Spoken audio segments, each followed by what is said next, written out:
On October 21st, 2016, half the American internet stopped working. Twitter, Netflix, Reddit, Spotify, PayPal, all unreachable for hours across the US East Coast. The FBI assumed a foreign government. The truth was worse and dumber. It was three college kids, and it started with Minecraft. To understand how a video game took down Twitter, you have to understand where the money was. In 2016, hosting a popular Minecraft server was a real business, and a competitive one. Rivals would knock each other offline with denial-of-service attacks, flooding a server with junk traffic until it collapsed. So a protection racket grew up around it. Pay us, and we'll keep your server online, or take down the guy who won't. Three young men, Paris Jha, Josiah White, and Dalton Norman, decided to build the ultimate weapon for that racket. They called it mirai. Mirai didn't attack computers. It attacked the things around your computer. Internet cameras, home routers, DVRs, baby monitors. Millions of these devices ship with default usernames and passwords. Nobody ever changes. Admin, admin, root, root.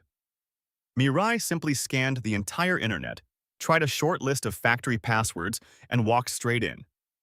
Within weeks, it controlled hundreds of thousands of devices, an invisible army of gadgets whose owners had no idea. Then they pointed it at things. A journalist named Brian Krebs got hit with over 600 gigabits per second, one of the largest attacks ever recorded, knocking his site offline.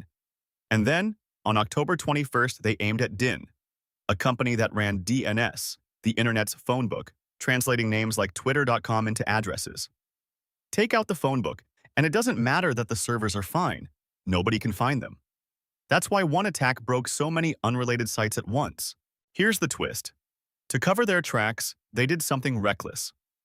They published Mirai's entire source code publicly, under the alias anna-senpai, so that if it were ever found on their machines, they'd be lost in a crowd of copycats. It worked, for a while. But it also meant anyone could now run their own mirai, and variants spread across the internet for years. The FBI, with help from security researchers, eventually traced the three. They pleaded guilty, and in one of the strangest endings in hacking history, they went to work for the government that caught them, helping the FBI fight the exact kind of attacks they'd invented. Three things worth keeping. Default passwords are systemic rot. A device nobody updates is a soldier waiting to be drafted. DNS is a single point of failure the whole internet quietly depends on. And code outlives its authors. Mirai still runs today, long after its creators moved on. What's a device in your house you've never changed the password on? Be honest in the comments. And subscribe. We tell one of these stories every week.